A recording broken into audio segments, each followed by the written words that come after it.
자, 이번 시간에는 전 시간에 이어서 시장 실패의 가장 큰 원인 중에 하나가 외부 효과입니다. 외부 효과를 다른 말로 하면 시장 외부 효과다. 시장 기능으로 해결되기 힘들다 해서 시장 외부 효과 이렇게 표현합니다. 예컨대 갑이라는 사람이 있고 을이라는 사람이 있는데 갑이 을한테 사과를 100개를 팔았다고 쳐볼게요. 팔았는데 을이 나중에 받아봤더니 10개가 썩어 있다는 얘기죠. 그러면 당연히 얘한테 전화해 갖고 10개 가져가라. 아니면은 그에 대한 돈을 깎아달라. 이렇게 할 수 있는 거죠.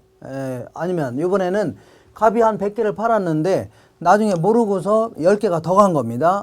더 갔다. 그러면 이번에 누가 가만히 있지 않아요? 갑이라는 사람이 가만히 있지 않을 겁니다. 을한테 전화해서 그에 대한 대가를 달라. 아니면은 그 10개 가져와라 할 수 있는 거죠. 이런 식으로 거래 당사자 간에는 누군가한테 이익을 주고 아니면 누구한테 손실을 입혔다. 그러면 그에 대한 그 대가를 받거나 아니면은 보상을 하거나 그에 상응하는 어떤 수량을 조정하거나 이러한 절차를 밟을 겁니다. 이런 거를 시장 내부 효과다. 다시 해볼게요. 시장 내부 효과라는 것은 어떤 사람의 행위가 거래 당사자 간에는 손실을 입혔다. 아니면 이익을 줬다. 그러면 그에 대한 보상을 하거나 대가를 받는 게 원칙이라는 얘기입니다. 근데 외부 효과는 이런 사람들의 경제 행위가 얘네들하고 전혀 상관없는 지나가는 제3자한테 그 손실을 입히거나 아니면 이익을 주고도 그에 대한 대가를 못 받거나 아니면 보상 안 하는 경우 있죠. 이런 거를 시장 외부 효과다 해줍니다. 왜냐하면 그 성격상 그 보통 이제 대가를 못 받거나 어떻다고요? 그 보상을 안 하는 게 일반적이라는 얘기죠. 그래서 이거를 시장 외부 효과를 하는 겁니다. 그래서 정부가 나서서 개입하겠다는 얘기입니다. 누구한테 손실 입혔다 그러면 그 보상을 하게끔 하겠다. 이익을 줬으면 대가를 받게끔 하겠다는 얘기입니다. 어쨌거나 이게 처음부터 의도되지는 않았지만 누구한테 손실이 입혔으면 그에 대한 보상하는 게 정상적인 사회죠. 그러니까 예를 들어 내가 지나가다가 차 끌고 가다가 누구한테 차를 끌고 가다가 누구한테 코를 깨트렸다. 그러면 그에 대한 보상을 해야 당연하고 정상적인 사회 아닙니까? 근데 얘네들은 그러한 어떤 거래 행태상, 행위상 그 거래라고 할 수는 없지만 어떤 사람의 행위가 타인에게 손해를 입히거나 아니면 그 이익을 주고도 보상 안 하는 게 일반적이라는 얘기죠. 그래서 나서겠다는 얘기입니다. 자, 그러면 이 외부 효과는 크게 이제 두 가지가 있는데 이렇게 한번 나눠 보겠습니다. 이 박스에 있는 내용, 요거는 이제 외부 경제다 이렇게 표현합니다. 그리고 얘는요 외부 불경제다. 외부 경제를 다른 말로 이제 정의 외부 효과 이렇게 얘기합니다. 그 다음에 얘를요 부의 외부 효과 이렇게 얘기하는데, 자, 외부 경제의 어떤 정의를 한번 내려보겠습니다. 정의를 내려보면 누군가한테 이익을 줬습니다. 이익을 줬다. 근데 이게 처음부터 의도된 건 아닙니다. 의도되지 안 했지만 어쨌거나 이익을 줬으면 그에 대한 대가를 받아야 되는데 대가를 못 받고 있는 상태 있죠. 이거를 외부 경제다 이렇게 얘기합니다. 그 다음에 얘는요 누구한테 손실을 입혔다. 그런데 이게 처음부터 의도된 건 아닙니다. 의도됐다면 곧바로 뭐 소송을 하든지 아니면 그 법에 따라서 바로 보상하게끔 이렇게 할 수 있는데 의도된 것도 아니고 애매하다는 얘기입니다. 그래서 손실을 입혔으면 그에 대한 보상을 해야 되는데 보상 안 하는 상태 있죠. 이런 상태를 외부 불경제다. 무슨 얘기인지 모르겠다. 그러면 한번 간단한 예를 들면 금방 해결됩니다. 이게 강해 상류고 강해 하류인데 여기서 화학 공장을 운영하던 하는 사람이 있는데 이 사람들이 그 공장을 운영하다 보면 뭐가 나온다고요? 오염물질이 나올 거 아닙니까? 그럼 여기다가 이제 버릴 거 아니에요? 그러면 얘네들하고 전혀 거래관계 없는, 전혀 상관없는 밑에서 양식업을 하고 있는 어부가 있었는데 물고기가 다 죽었다는 얘기 아닙니까? 그러면 누구한테 상당한 손실을 입힌 거네요. 그럼 손실을 입혔으면 그에 대한 정당한 보상을 해야 되는 거 아닙니까? 이게 바람직한 사회죠. 이게 뭐 정당한 사회고 바람직한 사회 아닙니까? 근데 이제 보상을 안 하려고 하는 상태, 이런 상태를 뭐라고 하냐면 외부 불경제라는 겁니다. 그러면 왜 안 하려고 하냐면 양식업자가 올라가서 공장 사장 나와. 너 때문에 물고기가 다 죽었으니까 물어내라 할 수 있는 거죠. 그랬더니 화학공장 사장이 아니 공장을 왜 여기만 있냐? 저 위쪽에 있을 수도 있는 거고 걔들 때문에 죽을 수도 있는 거 아닙니까? 아니냐? 그러니까 왜 나만 갖고 그래? 이렇게 할 수 있는 거고, 물고기가 죽은 이유를 화학적으로 증명해봐라. 뭐 그런 식으로 나온다면은 소송이 제기되면서 그 얼마 걸릴지, 몇 년이 걸릴지, 몇십 년이 걸릴지 모를 수도 있다는 얘기죠. 그러니까 보상 안 하려고 하는 상태, 이런 상태를 뭘 한다고요? 이거를 외부 불경제라는 겁니다. 그러면 어떤 나라가 정당한 사회고 그 다음에 건전한 사회라면 누군가한테 손실을 입혔으면 그에 대한 뭐라 해야 돼요? 보상을 해야 되는 겁니다. 그럼 만약에 얘들이 보상을 하고 생산했다면, 화학공장을 운영했다면 생산량이 줄어들었을 겁니다. 그게 바로 사회적으로 바람직한 생산량입니다. 근데 보상도 안 하고 생산하니까 사회적으로 바람직한 생산량보다 과대 생산되면서 얘네들은 어마어마한 이익을 챙겨갈 수 있는 거죠. 원래 보상해야 되는데 보상도 안 하고 생산하니까 큰 이익을 얻고 있다 그런 얘기입니다. 그래서 안 되겠다. 정부가 나서서 해결하겠다 그런 얘기입니다. 논리 자체는 아주 간단합니다. 그래서 해결책은 이런 데서 공장하는 사람들한테는 어떻게 하겠다고요? 세금 같은 거 잔뜩 부과하겠다. 조세를 잔뜩 부과하겠다. 이렇게 이 근처에 이런 데서 아니면 부담금 같은 거 부과하겠다. 이것도 하나의 해결책이 될 수 있는 겁니다. 그리고 이거를 원천적으로 이걸 봉쇄할 수도 있습니다. 예컨대 이런 데서 공장하게 되면 반드시 폐수 방지시설 해라. 폐수 방지시설을 하게 되면 그렇지 않으면 그 허가 안 내줄게 나 할 수 있는 거 아닙니까? 그럼 이런 식으로 할 수 있겠네요. 이러한 지역은 자연환경 보전 지역이다. 그러니까 이런 데서 공장 차리면 안 돼. 이런 식으로 이런 거를 지역지구제라는 겁니다. 지역주 이런 것들이 하나의 해결책이 될 수 있는 겁니다. 그래서 우리 시험에서는 논리 자체는 매우 간단합니다. 어떤 사람의 행위가 자기하고는 전혀 상관없는 사람한테 손실을 입혔으면 이걸 보상해야 되는 거 아닙니까? 근데 보상도 안 하고 있다. 그래서 정부가 나서서 해결하게끔 하겠다 그런 얘기입니다. 여러 가지 형태로. 근데 여기까지만 정리하시면 간단한데 요거를 뭐 이렇게 또다시 뭐 몇 가지 그림을 가지고 분석하니까 약간 좀 어렵게 느껴질 수가 있습니다. 그래서 이런 것들 이렇게 해볼게요. 여기에는 그래프를 통해서 한번 알아보겠습니다. 이 공급곡선이라는 게 뭐냐면 그 전 시간에도 잠깐 언급했는데 생산비 곡선입니다. 얘는 무슨 곡선이라고요? 생산비. 자기네들도 이만큼 생산할 때 단위당 생산비가 이만큼 들어갔으니까 최소한 받고자 한다는 얘기입니다. 이만큼. 이런 걸 쭉 연결한 겁니다. 자, 근데 만약에 수요 곡선 이렇게 그린다면 만약에 얘네들이 보상을 했다면 아니면 폐수방지시설 같은 거 했다면 비용이 더 커졌겠죠. 생산비가. 이게 사회적으로 바람직한 비용이 되는 겁니다. 요거를 사적 비용 곡선이다. 얘는요 사회적으로 바람직한 비용 곡선이다. 사회적 비용 곡선이다. 자, 그러다 보니까 이것들이 단위당 이만큼씩 보상을 하는가 안 한 거 아닙니까? 그래서 결국 이 정도 해당되는 만큼 조세를 부과하거나 이렇게 하겠다는 얘기입니다. 그래서 얘네들은 요거 사회적 바람직한 비용이 사적 비용보다는 크다는 얘기죠. 그러니까 이 차이만큼을 조세를 부과하겠다 그런 논리입니다. 자, 이번에는 이런 얘기를 해보겠습니다. 어떤 지역이 있는데 이 주택가입니다. 주택가가 지저분한 주택가가 있는데 매우 지저분한 주택가입니다. 근데 이제 들어오는 입구도 막 좁고 막 지저분한 동네인데 어떤 돈 많은 사람이 여기다가 멋진 가든을 딱 차렸습니다. 가든을 딱 차리면서 큼직한 가든 차려갖고 안에 뭐 호수 같은 것도 만들고 그러다 보니까 들어온 입구가 너무 지저분하죠. 그러니까 개인이 도로도 만들 수 있겠네요. 그래서 사도라고 하는 겁니다. 그리고 또한 여기 뭐 녹지 공간 이런 것도 확보하고 이러다 보니까 동네가 아주 깨끗한 동네로 바뀌었네요. 길도 막 나 있고 그러다 보니까 아주 깨끗한 동네로 바뀌었으니까 집 가격이 막 올라갈 수 있겠네요. 서로 막 구입하려고 하니까. 그러면 결과로 얘네들이 상당한 이익을 준 거죠. 그러면 어쨌거나 이익을 준 거 아닙니까? 그럼 그에 대한 대가를 받아야 되는데 가든 주인이 가서 너 나 때문에 우리 집 가격이 올라갔으니까 오른 거 내놓으세요 그랬더니 얘들이 뭐래요? 누가 너보고 여기다 가든 차리라고 했냐? 이렇게 나올 거 아닙니까? 그러니까 어쨌거나 대가를 못 받는 게 일반적이라는 얘기죠. 못 받는 게. 그럼 만약에 이게 못 받는 게 일반적인데 대가를 받고 생산했다면 가든이 더 커졌겠죠?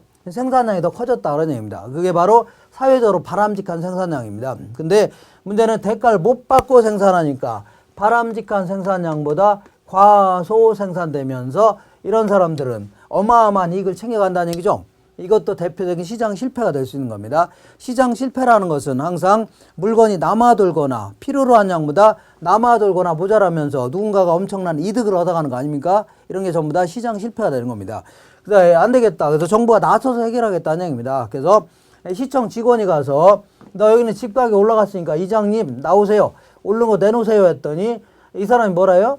그전에 가든 주인이 와서 뭐라고 하더니 지금은 시청 직원이 와서 뭐라고 해. 그래서 줄 리는 없겠죠. 그래서 이건 정부가 이렇게 해서는 해결이 안 됩니다. 다시 말하면 얘네들한테 돈 받아서 해결 안 된다는 얘기입니다. 근데 이 정의 외부 효과라는 것은 어떤 사람의 행위가 결과적으로 주변 다수한테 이익을 준 거죠. 이걸 공이익이라는 표현을 쓸게요. 공공의 이익의 형태를 이익이 된 거 아닙니까?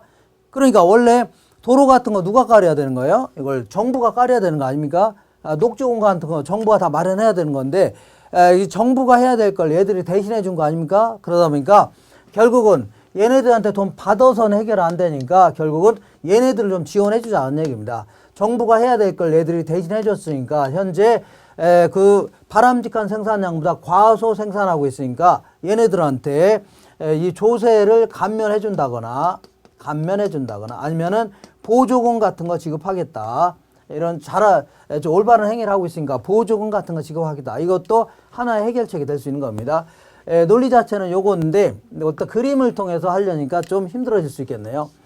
자, 요거를 뭐라고 하냐면 요거를 그 수요 곡선이라는데 수요 곡선을 다른 말로 편익 곡선이다 이렇게 표현합니다. 편익. 왜냐하면 이만큼 구입할 때 이만한 편익이 있으니까 이만큼 대가를 지불하겠다는 얘기입니다. 편익을 다른 말로 효용, 만족감에 대한 대가로 지불하고자 하는 것들을 쭉 연결한 겁니다. 근데 이 지역에 있는 사람들은 자, 지금 아주 큰 편익을 누리고 있는 거죠. 대가도 지불하지 않으면서 높은 편익을 누리고 있다는 얘기입니다. 그래서 요거를 사적 편익이라 표현해 볼게요. 사적 편익이다. 그리고 이거를 사회 전체의 편익이다. 이렇게 해줄게요. 사회 전체적인 편익. 근데 문제는 요 차이만큼을 대가도 지불하지 않고 있는 거 아닙니까? 그래서 결국은 요 차이만큼을 조세를 감면해 주겠다. 보조금 지급하겠다. 그런 논리입니다. 이렇게. 그래서 여기는 사회적 편익이 뭐보다 크다고요? 사적 편익보다는 크다는 얘기죠. 요 차이만큼을 보조금 같은 거 지급하겠다. 그런 얘기입니다. 근데 얘는 이렇게 생각할 수도 있겠네요. 어떻게 하냐면 자, 그래프를 이런 형태로 할 수 있습니다. 이걸 뭐라 한다고요? 비용 곡선이죠. 사적 비용 곡선인데 만약에 얘들이 대가를 받고 생산했다면 자, 원래 100원이 그 생산비가 들어갔는데 100원 대가를 받고 20원의 대가를 받았다면 20원 뺀 나머지가 그 비용이 들어갈 거 아닙니까?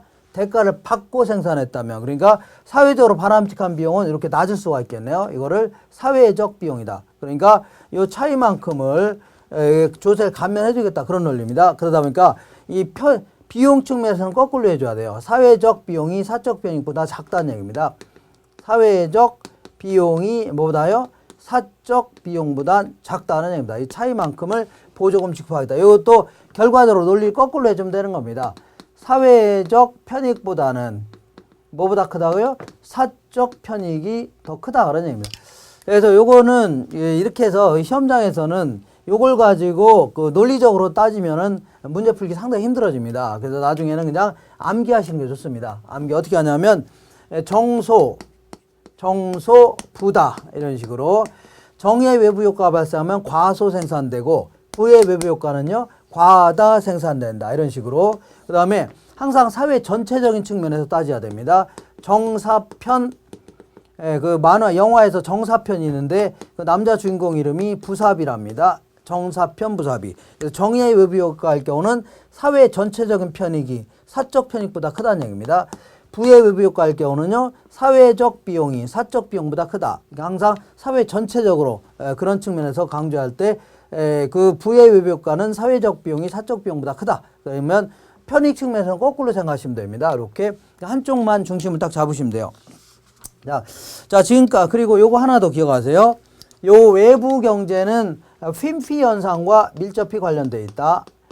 자, 휨피라는 게 뭐냐면 freeze in my front yard다 해서 제 발레 앞마당에 호수가 들어왔으면 freeze in my front라는 것은 앞이라는 뜻이고 yard는요 마당이라는 뜻입니다. 제 발레 앞마당에 호수 같은 게 들어왔으면 제 발레 앞마당에 교량 같은 게 들어왔으면 뭐 도로가 깔렸으면 뭐 이런 거 있죠.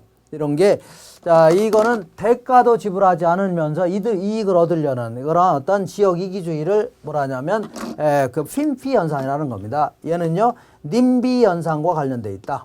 님비 not in my backyard. 백이 뭐예요? 뒤란 얘기죠. 야드는 마당이다. 절대 내 뒷마당에는 안 돼. 절대 내 뒷마당에 무슨 뭐 쓰레기 매립장이 들어오면 안 돼. 원자력 발전소가 들어오면 안 돼. 화장터가 들어오면 안 돼. 이런 식으로 보상도 못 받으면서 뭐 이런 게 들어오는 걸 굉장히 싫어하는 지역 이기주의죠. 이런 걸 뭐라 한다고요? 요거를 님비 현상이다 이런 겁니다. 님비 현상. 자, 이렇게 해서 자, 요 박스에 있는 내용을 몇 번이고 이제 보시면 됩니다. 그래서 기본적인 논리는 요걸로 해결하시고 그다음에 정소부다. 자, 그다음에 정사편 부사비 이런 식으로 해서 암기하는 게 좀 좋습니다. 그리고 지금까지는 생산과 관련돼서 외부 효과 이걸 얘기했는데 소비와 관련돼서도 얼마든지 외부 효과가 생길 수가 있는 겁니다. 소비와 관련돼서 어떤 날씬한 여자분이 미니스커트 입고 거리를 활보하고 다닌다. 그러면 주변 사람한테 상당한 이익을 줄 수 있는 거죠. 이렇게 뭐 희망이라기보단 막 쓰러진다. 그러니까 이익을 준 거 아닙니까? 그럼 원래는 그에 대한 대가를 받아야 되는데 못 받고 있는 거 아닙니까? 그러면 그건 정부가 나서야 되는데 그건 나서지 않습니다. 근데 부의 외부 효과를 보겠습니다. 자, 어떤 버스 정류장에 어떤 사람이 담배를 막 팡팡 피고 있다는 얘기죠. 그러면 남들한테 큰 피해를 주는 거 아닙니까? 그래서 안 되겠다. 그 정부가 나서서 그런 지역은 금연 정류장이다 하면서 그 나서는 거 아닙니까? 이런 게 하나의 뭐라고요? 부의 외부 효과가 되는 겁니다. 부의 외부 효과. 자, 그 다음에 지금까지는 정부가 직접 나서서 이런 외부 효과를 치유해야 된다. 그런 논리입니다. 근데 이제 코스라는 사람은 정부가 개입 없이도 외부 효과를 치유할 수 있다. 이렇게 주장했던 겁니다. 이 코스라는 사람. 그래서 자, 이 코스라는 사람은 예컨대 이런 얘기입니다. 어떤 지역에 자, 이 주택가 한복판에 있는데 연탄 공장을 딱 차렸다. 그러면 남들한테 큰 피해를 줄 수 있죠. 그럼 그에 대한 보상으로만 상관없는데 보상 안 하는 것도 일종의 부의 외부 효과인데 자, 이 코스라는 사람은 이렇게 얘기합니다. 누구든지 환경에 대한 재산권을 부여하는 겁니다.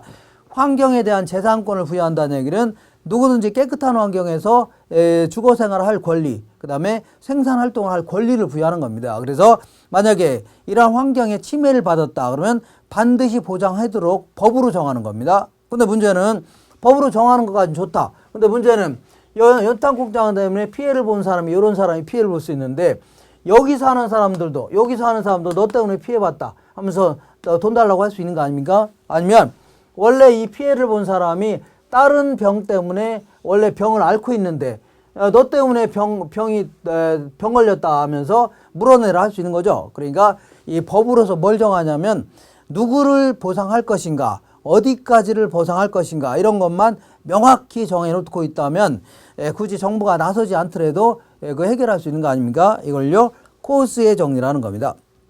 자, 지금까지는 시장 실패와 관련돼서 알아봤는데 자, 이렇게 시장 실패를 해결하려고 정부가 개입했더니 시장 실패가 더 커질 수 있는 거죠. 이걸 뭐라고 하냐면 정부 실패다 줍니다. 시장 실패 해결하려고 정부가 나섰더니 더 커졌다. 이거를 정부 실패다. 그래서 정부 실패의 원인은 여러 가지가 있을 겁니다. 그러니까 먼저 불완전한 지식과 정보다. 정부가 그 문제인식을 제대로 못할 수 있는 거 아닙니까? 그러면서 덤벼든다. 이것도 문제가 되는 거고 오히려 더 커질 수 있다는 얘기입니다. 근데 규제 방법의 불안정성과 규제의 경직성. 보통 이제 정부 어떤 일을 해결하려면 뭐 세금만 가지고만 해결하려고 하거나 뭐 이런 경우가 많이 있죠. 이런 게 상당히 규제 방법의 불안전성 이런 것도 하나의 오히려 시장 실패가 더 커질 수 있는 요건이 되는 겁니다. 근시안적인 규제다 해서 보통 코앞에 선거만 보고 여러 가지 정책을 펴는 경우 있죠. 이런 것도 대표적인 시장 실패가 더 커질 수 있는 이유가 되는 겁니다. 관료주의적인 병폐다 해서 공무원 사회 가방끈이 아니라 그 철가방 아닙니까? 그래서 요즘에는 뭐 그렇지 않지만 이러한 공무원 사회 많은 데에는 무사 안일주의 사고만 안 나면 된다 그런 얘기죠. 그러다 보니까 여러 가지 독선적인 어떤 행태라든가 창의성의 결여, 그다음 비능률 이런 것들이 하나의 시장 실패를 더 부추기는 그러한 요인이 될 수 있는 겁니다. 그다음에 이권 개입이라든가 정치적인 결정, 그러니까 의사들 얘기 들어주려 했더니 약사가 뭐라고 하고, 약사들 얘기 들어오려 했더니 또는 의사라든가 한의사들이 뭐라고 하고, 그랬더니 도대체 이권 개입 때문에 제대로 정책을 수행하지 못하는 경우도 있고, 그다음에 이런 지역이 있는데 이런 지역도 있고, 여기는 2차선 도로고 여기는 6차선 도로입니다. 그러면 원래는 이런 데 너무 좁으니까 도로를 넓혀야 되는데, 오히려 어떤 경우는요, 이런 데다가 오히려 뭐 8차선 도로를 깔 수 있죠. 여기는 이런 데가 더 필요한데, 그 이유는 왜 그런가 했더니, 이런 데 인구가 많으니까 나중에 어떻게 한다고, 이런 데다 도로를 크게 깔아놔야 거기 주민들이 좋아한다는 얘기죠. 이런 식으로 일종의 어떤 정치적인 결정, 이런 것들이 한몫하는 겁니다. 자, 그 다음에 이번엔 확인 예제를 한번 보겠습니다. 자, 외부 효과에 대한 설명으로 틀린 것은 이렇게 16회 때 나온 건데, 인근 지역에 쓰레기 소각장을 설치하면 아파트 시장에 부의 외부 효과가 발생할 것이다. 맞는 거죠? 외부 불경제가 발생한다. 맞는 겁니다. 어떤 사람이 타인의 경제 행위로 인하여 아무런 보상 없이 일반적인 피해를 받는 경우에 이거는 부의 외부 효과라 한다. 맞는 겁니다. 인근 지역에 대규모 생태공원이 들어서면 아파트 시장에 정의 외부 효과가 발생할 것이다. 맞는 거죠? 생태공원은 어떻게 공원에 여러 가지 뭐 동물이라든가 식물들 잔뜩 해놓고서 그 어떤 그 자체 내 꾸려나가는 공원 같은 거 있죠? 이런 걸 만들게 되면 아주 쾌적한 동네로 바뀌는 거 아닙니까? 정의 외부 효과가 발생할 것이다. 맞는 겁니다. 용도 지역지구제와 같은 토지용 규제는 부의 외부 효과를 억제하거나 그 제거하는 수단으로 활용되는 겁니다. 아까 부의 외부 효과에 치유할 수 있는 수단 중에 지역지구제가 있다고 했죠. 이것도 하나의 해결책이 되는 겁니다. 정의 외부 효과가 발생하는 제한은 사회적으로 적정한 수준보다 많이 생산되는 게 아니라 적게 생산된다. 이렇게 해줘야 됩니다. 그래서 정소보다 정의 외부 효과가 발생하면 과소 생산되고, 부의 외부 효과가 발생하면요 과대 생산된다. 그래서 이게 틀린 겁니다. 더 적게 생산된다. 이렇게 해줘야 돼요. 자, 그러면 지금까지는 정부가 시장에 개입하는 목적을 얘기한 겁니다. 비효율적으로 자원이 배분됐다. 그래서 효율적으로 자원을 배분하려고 하는 거고, 불공평한 소득 분배가 있다. 그러면 이거 해결하려고 하는 게 그 정치적 목적이라고 했죠. 목적을 얘기했는데, 그럼 이러한 목적을 달성하기 위한 구체적인 수단들, 이런 거를 정책 개입 수단이라는 겁니다. 정책 개입 수단은 크게 세 가지 형태로 구분할 수 있는데, 이렇게 먼저 이용 과정에서 요걸 규제할 수도 있습니다. 이걸 이용상 규제다. 예를 들어서 어떤 지역이 토지 투기가 극성이다. 그럴 경우는 그런 지역에서는 토지 거래할 때는 반드시 허가를 맡아라. 이런 식으로 이용 과정에서 이거 하지 말아라, 저거 하지 마라 규제할 수 있죠. 각종 뭐 지역 지구제라든가 인허가제, 이런 것들이 대표적인 이용상 규제입니다. 두 번째는 간접적 개입이다. 간접적 개입이라는 것은 토지 시장에 아니면 부동산 시장의 메커니즘은 그대로 놔둔 상태에서 주로 이제 조세라든가 금융수단, 이런 걸 동원하는 겁니다. 예를 들어서 어떤 지역이 토지 투기가 극성이다. 그럴 경우는 그런 지역에서는 대출을 안 해주겠다. 아니면 세금을 왕창 부과하겠다. 이럴 수 있는 거죠. 이런 것들 일종의 뭐라고요? 간접적 개입의 형태가 되는 겁니다. 자, 그 다음에 뭐 직접 이와 조세라든가 금융과 유사한 뭐 보조금을 지급한다든가 부담금 같은 거 지급한다든가 기타 여러 가지 행정상 지원 같은 거 해줄 수 있는 거죠. 등기라든가 지적제도, 이런 거를 보다 이제 정비해 갖고 소유권 이동을 원활하게 하게끔 도와주겠다. 이런 거 전부 다 간접적 개입 형태입니다. 그다음 이번에는 직접적 개입이다. 직접적 개입이라는 것은 그야말로 정부가 토지 시장의 수요자나 공급자가 돼서 개입하는 그런 형태입니다. 그래서 여기에는 여러 가지 공영 개발이라든가 토지 은행 제도라든가 토지 구획 정리 사업, 이런 것 등등 있죠. 아니면 정부가 직접 공공 임대 아파트 같은 거 지어서 공급하겠다. 이런 거 전부 다 뭐라고요? 직접적 개입의 형태다. 그래서 그리고 여기서 특히 주의할 게 있는데, 임대료를 규제하거나 분양가를 규제한다. 이거는 일종의 이용 과정에서 이거 하지 말아라 규제하는 거 아니냐. 그래서 이쪽에다 집어넣는다. 그건 안 되는 겁니다. 임대료 규제, 분양가 규제 같은 것은 일종의 시장의 가격 체계를 뒤 바꿔놓는 겁니다. 정부가 직접 가서. 그러다 보니까 직접적 개입이다. 이 부동산 학자들은 요거를 직접적 개입의 형태에 집어넣는다. 이렇게 좀 정리하시면 됩니다.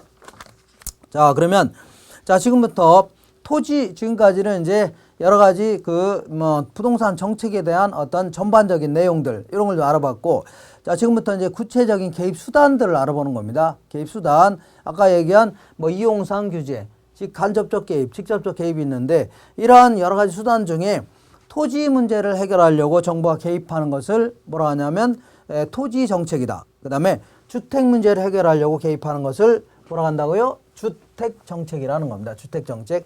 그래서 토지 정책 중에서는 토지 정책의 개요 이런 것들은 좋은 얘기 쭉 써놓은 거니까 읽어보시면 되고, 토지 정책과 관련돼서는 주로 지역 지구제라는 거하고, 그 다음에 지역 지구제의 보완책 중에 그 개발권 양도제라는 게 있는데, 이런 걸 중심으로 해서 문제가 나올 수 있습니다. 그래서 그런 것만 좀 잘 좀 정리하시면 되는 겁니다. 이렇게. 자, 그리고 그 직접적 개입의 형태인 토지은행제도, 공영개발, 토지은행제도 이런 것들은 기본적인 논리만 쭉쭉 정리하시고 들어가시면 충분하다 이렇게 생각이 됩니다. 자, 우선 지역지구제에 대해서 알아보겠습니다. 자, 지역지구제라는 것은 이렇게 우리 공법에서 이제 계속 공부할 겁니다. 그래서 우리나라 지도가 이렇게 있다면 이렇게 뚝 잘라서 이런 지역은 도시지역이다. 이렇게 이런 지역은요 자연환경 보존지역이다. 이런 지역은요 이런 지역은 농림지역이다. 농사 짓는 땅이라는 얘기죠. 이렇게 아니면 임야라든가 이런 거.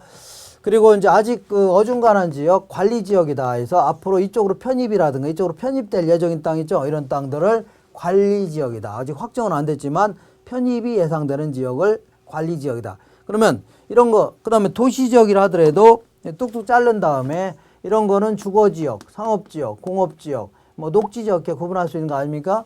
결국은 요 정도 범위를 이제 개발이 이제 가능하다 할 수 있습니다. 근데 이 범위 내에도 미관지구다, 경관지구다 이렇게 정할 수도 있고, 아니면 이 범위 내에도 개발을 좀 제한시킬 수도 있겠네요. 이 안에서도 이걸 개발 제한 구역 이렇게 이런 걸 전부 다 지역 지구제라는 겁니다.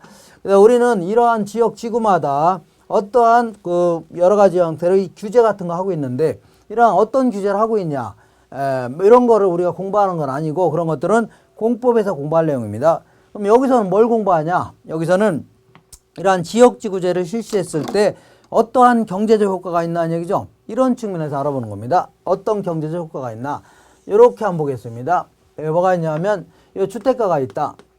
주택가가 있는데 내 땅이라고 연탄 공장을 떡하니 차렸다. 그러면 남들한테 큰 피해를 줄 수 있겠죠. 그러면 손실을 입히면서 그에 대한 보상을 하면 상관없는데 보상 안 한다. 이런 거를 뭐라 한다고요?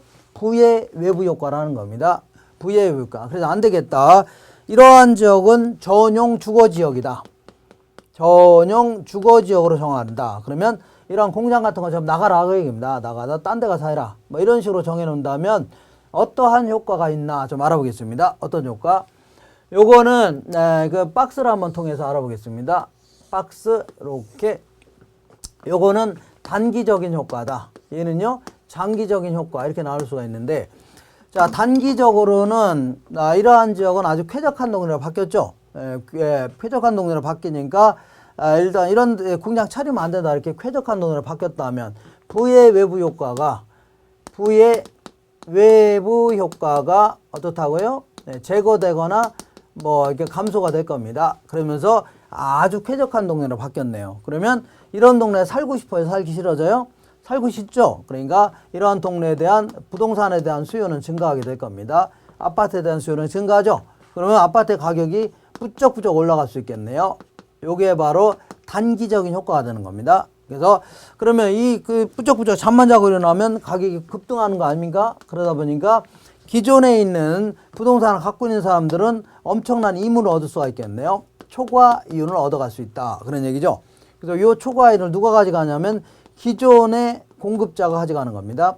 여기서 기존의 공급자라는 게 뭐냐면 기존의 부동산을 갖고 있는 사람이 나중에 팔 때는 기존의 부동산 소유자가 파는 자라 해서 기존의 공급자 이렇게 표현합니다. 그래서 요 사람이 가져가는 이윤을 우리는 보통 이제 사전적 독점이다 이렇게 표현합니다.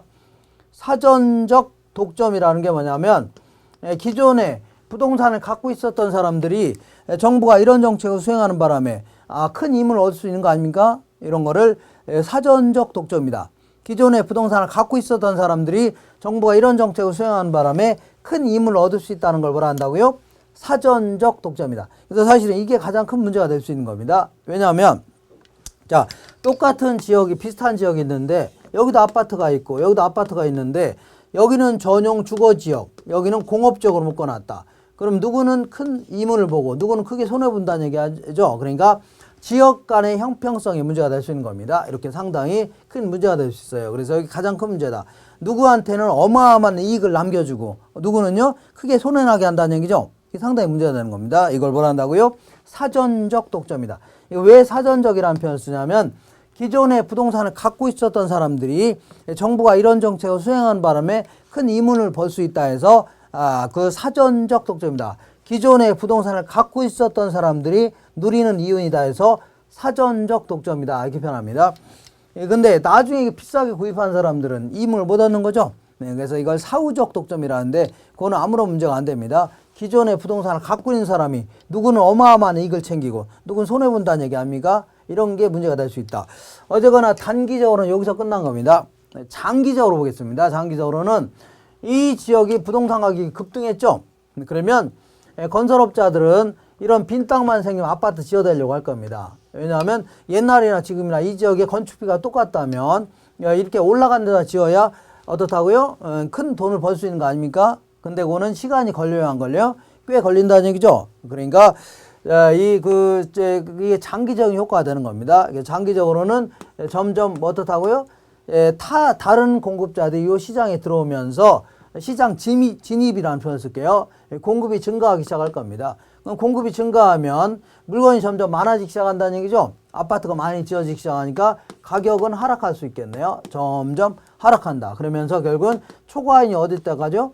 점점 초과인이 있는 한은 계속 들어온다는 얘기죠. 조금이라도 있는 한은. 근데 초과인이 없어질 때까지는 계속 들어올 수 있겠네요. 초과인이 없어질 때까지.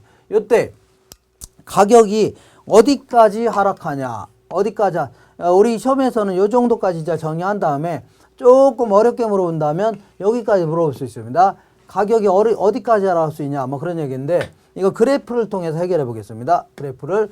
자, 수요와 공급이 만나는 점에서 균형 임대 가격과 균형 수량이 이렇게 결정돼 있었는데 이렇게 피제로 자, 이 지역을 전용 주거지역으로 바꿔놨다. 그러면 이 부동산을 구입하는 사람이 많아지겠죠? 많아진다. 이게 바로 단기적인 효과가 되는 겁니다. 단기적으로 가격이 폭등하면서 기존에 부동산을 갖고 있었던 사람들은 어마어마한 이익을 챙길 수가 있는 거 아닙니까? 그래서 이게 바로 단기적인 효과가 되는 겁니다. 단기적. 자, 근데 장기적으로는 가격이 이렇게 좋아졌죠? 그러면 공급이 증가하려고 할 겁니다. 공급을. 근데 시간이 걸린다고 했죠? 이거는 새로 지어서 공급하는 겁니다. 공급이 늘어나기 시작하면서 어디까지요? 옛날보다 가격이 좋은 한은 계속 증가하죠. 그래서 여기까지 들어올 수가 있다는 얘기입니다. 근데 요거는 비용 불변 산업입니다. 비용 불변이라는 게 뭐냐면 옛날이나 지금이나 생산비가 똑같다는 얘기죠. 그러면 여기까지 들어올 수가 있는 겁니다.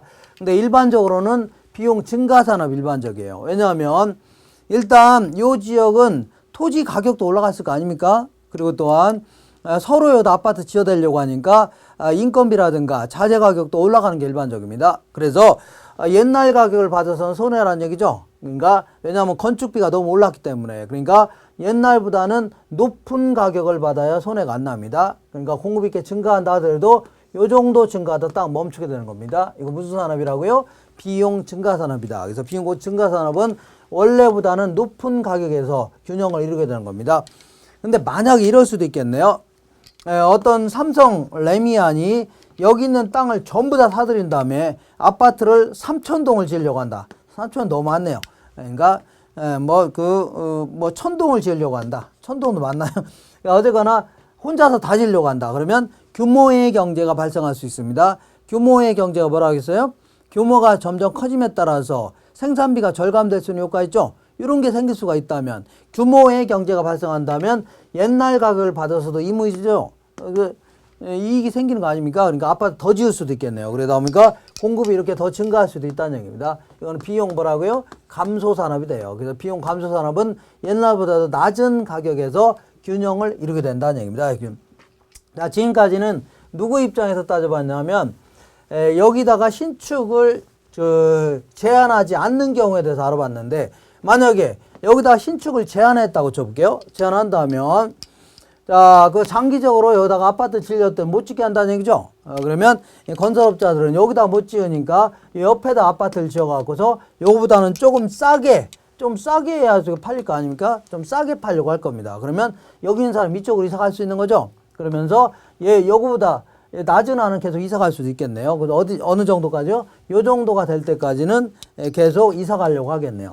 그 다음에 이번에는 또 여기다 아파트 또 지어서 이거보다 또 낮은 걸로 팔으려고 할 겁니다. 그럼 여기 있는 사람 또 이사 갈 수 있죠? 그러면 어디에 될 때까지요? 여기 될 때까지, 이렇게 될 때까지. 그러다 보니까 결국은 주변 지역과 경쟁을 통해서 초과인이 없어질 때까지는 주변에 계속 지으려고 할 겁니다. 어쨌거나 남는 게 있다면 주변에 막 지으려고 하겠죠. 그러면 결국은 초과인이 전부 다 없어지게 되는 그러한 형태를 취하게 됩니다.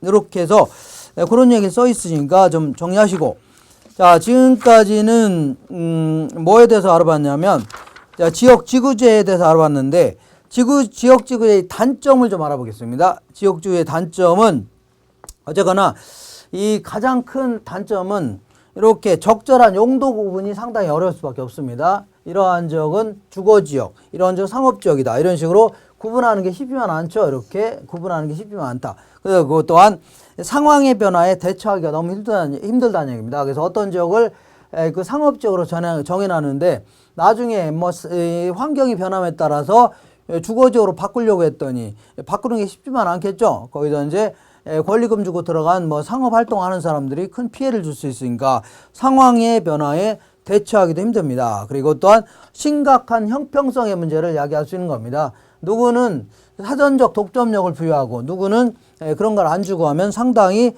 그 지역 간의 형평성의 문제가 될 수 있는 거 아닙니까? 크게 문제가 된다. 가장 큰 문제가 되는 겁니다. 그 다음에 자, 리얼번에 보니까 위치별로 토지의 특성을 살린 효율적 이용을 저해하고 지정된 토지 소유자들의 재산권을 과잉 보호하는 결과를 나눈다. 그러니까 기존의 토지 소유자들한테 자꾸 용도를 바꾸는 게 힘들어지니까 기존의 그 토지 소유자들한테 어마어마한 이익을 안겨주는 형태이죠. 그런 형태로 많이 그 지역지구제를 할 수밖에 없습니다. 그걸 자꾸 바꾸는 게 힘들어지니까. 그러다 보니까 자, 그리고 또한 주제의 획일성이다 해서 누구는 뭐 봐주고 누구는 안 봐주고 누구는 이득 보고 누구는 손해나게 하고 이러면 안 되니까 결국은 지도책 펴놓고서 뚝뚝 자른 다음에 이런 지역은 주거지역, 이런 지역 상업지역 이런 식으로 획일적인 어떤 형태의 지역지구제가 나타나기 때문에 지역 특성이 잘 반영이 안 되는 경우도 많이 있다는 얘기죠. 이렇게 정리하시면 됩니다. 자, 그 다음에 지역지구제의 보완책. 지역지구제의 보완책 중에 자, 가장 뭐 다른 것들은 그냥 쭉쭉 한번 읽어보시면 되고, 그 다음에 그 중에서 제일 중요한 것은 개발권 양도제도입니다. 개발권 양도제는 내용을 좀 자세히 알고 계시고, 다른 것들은 뭐 이런 것들이 한 보완책이 될 수 있다 정도 하시면 됩니다. 자, 한번 읽어보겠습니다. 성과주의 용도 지역지구제 같은 경우는 어떤 그 공장들에 대해서 어떤 그 총량을 업소에 대한 총량을 CO2 총량 같은 걸 규제하는 겁니다. 그래서 지나치게 너무 높아지면 뭐 공장을 폐쇄시키게끔 한다든가 이렇게 할 수 있는 거죠. 그다음 계획 단위 개발은 이 정부가 주도적으로 개발 계획을 짜는 게 아니라 이 개발업자들한테 지네들이 어떤 식으로 개발할 것인가를 전체적인 개발 계획을 짜오게 하는 겁니다. 그런 다음에 공공이 이걸 적절히 기반시설이라든가 전체적으로 밀도를 감안해 가면서 허가를 내주거나 안 내주거나 이렇게 할 수 있는 거죠. 이런 거를 계획 단위 개발이다. 그 다음에 재정적 지역지구제는 이 민간에 의해서 개발하게 되면 지네들은 기반시설 같은 거 별로 안 하려고 할 겁니다. 도로라든가 하수도, 상수도 이런 거 잘 안 하려고 하니까 그런 것 때문에 기반시설이 부족해지는 걸 막기 위해서 만약에 민간인에게 개발하게끔 할 때는 그 일정한 그 토지 등을 현물로 기부하게 하거나 기반시설을 설치한 다음에 국가에 귀속하게 하는 방법이죠. 이것도 하나 해결책이 될 수 있겠네요. 그 다음에 개발권 양도제라고 있는데 이건 잠시 후에 하기로 하고, 그 다음에 상여지역지구제라고 있는데 상여지역지구제는 무턱대고 어떤 건물을 철거한 다음에 재개발 같은 거 이러면 상당히 낭비를 많이 커질 수밖에 없죠. 그러니까 어떤 재건축, 어떤 증축 또는 개축 이런 걸 보다 그 활성화시키기 위해서, 다시 말하면 리모델링 같은 거를 보다 이제 유도하기 위해서 그 리모델 같은 거 많이 하게 되면 용적률을 더 주겠다 이렇게 할 수 있는 거죠. 이런 형태를 상여 지역지구제다 혹은 용적률 인센티브 제도라는 겁니다. 그러면 유동적 지역지구제라는 것은 어떻게 나중에 획일적 규제 뭐 이런 것 때문에 나중에 나 용도를 바꾸는 게 너무 힘들죠. 그러다 보니까 그 특정 용도로 딱 정하는 게 아니라 그 시장 변화에 따라서 신속히 어떻게 변경시킬 수 있도록 이 지역지구제를 실시하는 겁니다. 이런 형태를 유동적 지역지구제라는 겁니다. 그 다음에 개발권 양도제는 이 지역지구의 가장 큰 문제점은 소유자 간의 형평성의 문제가 되는 겁니다. 형평성은 떨어지고 토지용 효율성은 높일 수가 있다는 얘기죠. 그래서 형평성이 문제가 된다. 토지용에 이런 게 문제가 되기 때문에 한번 이런 식으로 해보자. 이거는 우리나라에서는 실시하고 있지 않는데, 자, 사적지를 보호할 목적으로 나온 제도입니다. 우리나라에서는 아직은 실시하지 않고 있습니다. 그래서 사적지를 보호할 목적으로 반경 몇 킬로까지는 그 3층 이상은 짓지 말아라 이렇게 규제할 수 있고, 이게 넘어가는 지역은 몇 층까지요? 10층까지도 지을 수 있다고 해볼게요. 자, 그럼 이런 식으로 정하게 되면 누구는 이득 보고 누구는 손해 본다는 얘기죠. 또 그 비슷한 지역이 있는데, 그래서 지역 간의 형평성이 문제가 된다는 얘기입니다. 그래서 안 되겠다. 야, 우리나라 땅을 이렇게 크게 이렇게 두 가지 형태로 구분할 수 있습니다. 이런 건 상대적으로 보전 지역이다. 이런 걸 상대적으로 개발 지역이라는 겁니다. 그러면 이러한 지역에도 소유권, 땅에 대한 소유권은 있는 겁니다. 이런 지역도 땅에 대한 소유권이 있죠. 근데 누구는 손해보고 누구는 이득 보고 하니까 얘네들한테는 개발권이라는 증서를 부여합니다. 그 얘네들은요, 개발권은 증서는 그 부여하지 않습니다. 지급하지 않는다는 얘기죠.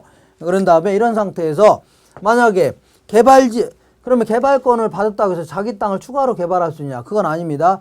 타인에게 양도할 수 있는 유가증권인데, 어떤 식으로 하냐면 개발지역의 땅 소유자가 정부가 정한 토지용의 상한선 이상의 개발을 원한다. 그러니까 용적률 건폐율 이상의 개발을 원한다는 얘기죠. 그럼 개발권이 있으면 가능하게 하는 겁니다.